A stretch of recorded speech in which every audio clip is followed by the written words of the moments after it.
So that first storm has finally passed, but I'm now tracking another one, and it's coming right this way, and that's heading straight our way. Apparently not till about 3 o'clock, and it's about 10 past 2 right now. So I guess we've got to endure even more now.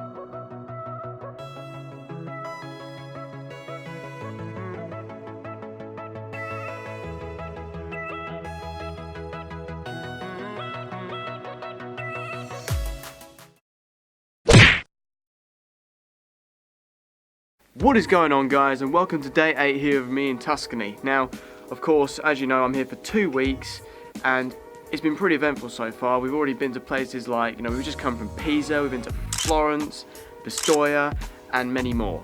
And fair to say, it's been one heck of an adventure. But to sum up today, we went to a designer outlet. But unbeknownst to me, I didn't even know that it even existed here in Italy, so there you go.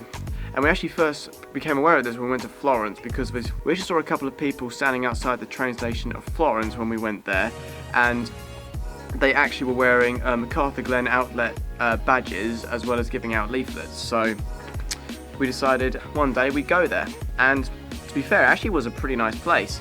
Very good drive, so 100% would definitely recommend if you do come to Italy, maybe drop by and just have a little look around because it's fantastic. But if you're not interested in that and you'd rather see me do it, well, you've definitely come to the right place.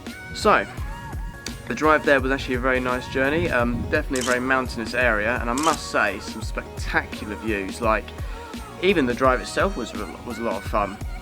And then of course getting there, there was plenty of parking and pretty nice place, lots of really nice shops to go in. Obviously I went into Nike. In fact, this shirt here, I actually bought this shirt straight from there, and of course, I do like shirts. In fact, I also went into another shop.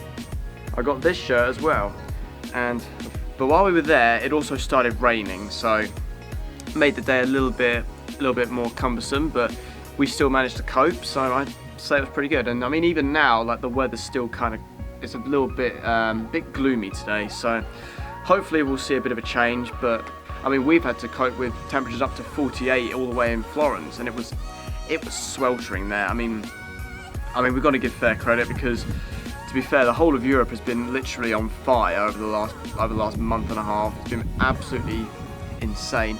Even now it's probably around, well, it's a lot cooler today. It's probably only about 20 degrees, but even the humidity is making me just pour with sweat. Unbelievable. So something I forgot to tell you guys before I left off was the reason why I didn't really film too much in the stores is because I was a little bit worried that some of the owners might have got a bit annoyed and said, we don't want you filming in here, because some places are a little bit temperamental when you bring in cameras. That's why I only took my GoPro. I did also take my Canon, but I only really whipped it out for like one shot and I didn't even get it, so I didn't bother. But to be honest, the GoPro was actually alright. Like, I definitely did get some okay shots, I think. I haven't really checked, but if I'm being honest, I definitely, and although I did actually have one guy who actually really funnily was just looking at me going, what are you doing? And I was literally just like, I actually had my wrist mount for the GoPro, and I held it out like that, and I just sort of did that sort of motion, like a circular motion, and I think the guy just looked at me and just had the most confused look on his face, like going, what are you doing? But then again, it's all jokes, so I wasn't really bothered, so yeah.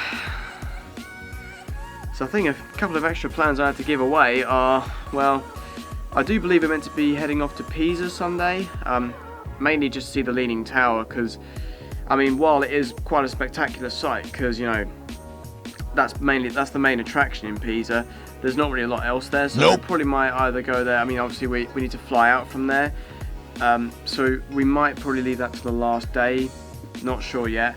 We also might head off to Pistoia again, because I mean that was a really nice marketplace. Like there was a lot there to look for, and that was definitely a nice place to just sort of have a little bit of a walk around really. Like it was a very nice little, it was a good walk. It was also a good workout because I actually had to take my gimbal with me, and when I say I had to, I just took it for the sake of wanting to get the smooth shots. But that was a task and a half because I mean, while it wasn't heavy, it's not the most comfortable load to be carrying, because obviously, you know, you've got to take microphone, lens, extra grip so you can have that two points of contact, and of course the gimbal itself. Like, you can't go wrong.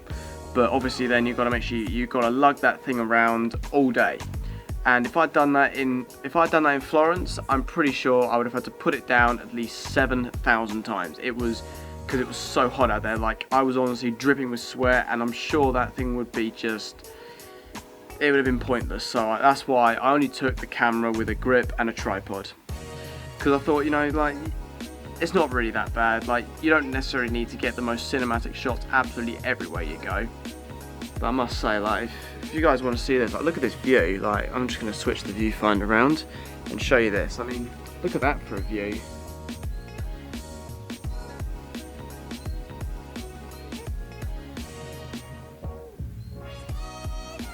And this is actually all the way from the top of our villa. Like, this is actually the view that I probably, like, you'll probably be familiar with it if I did show you. Like, when I gave you a little bit of a villa tour, I actually showed you around the interior. Like, that down there, that's the stairs. Those are the stairs that lead up to this bit here, which is the roof. And it's a very nice roof. You get a nice little chair, you get a table, and it gives me a perfect place to put you guys, so I can leave you for time lapses, also for some nighttime photography. I did also do a night lapse, and I've yet to even see that, but I've already seen like a little preview clip of it, and it actually looked pretty good. And that was from my Hero 6. The Hero 7 I use mainly for hyperlapses, like if I'm walking along and I'm happy to just hang it down or have it on my shoulder or something, then I'll be happy to do that. But no, mainly I've also used the Canon 80D for a little bit of time lapsing, and it's been quite unique because it's a different experience, because you've got to set everything manually, whereas the GoPros always do it automatically. So it's a bit different, but definitely a bit of an exercise. But yeah, so it's been pretty interesting. It's been a real photography experience around here, like, because I never really usually do nighttime photography until I think recently. Like, in fact, I've already put a few shots, and I'm sure I'll be putting some on Instagram. So that's pretty exciting. In fact, some of them I've even started using as screensavers, because they just look so, they look nice to me. And even now, I love doing photography. But anyway, I hope you guys are enjoying these videos, because I certainly am, and hopefully we'll be seeing a lot more from other people. Like, I'm hoping Flipping Trip at Home is not going to be lacking, because I'm expecting something from you, Ryan. Obviously, you know, hopefully I'll be seeing a lot more of that. And when I get home, I'll also be making a lot more videos, a lot more collaborations, so that should be interesting. Make sure you do leave a like down below and subscribe and hit the bell icon so you don't miss any videos.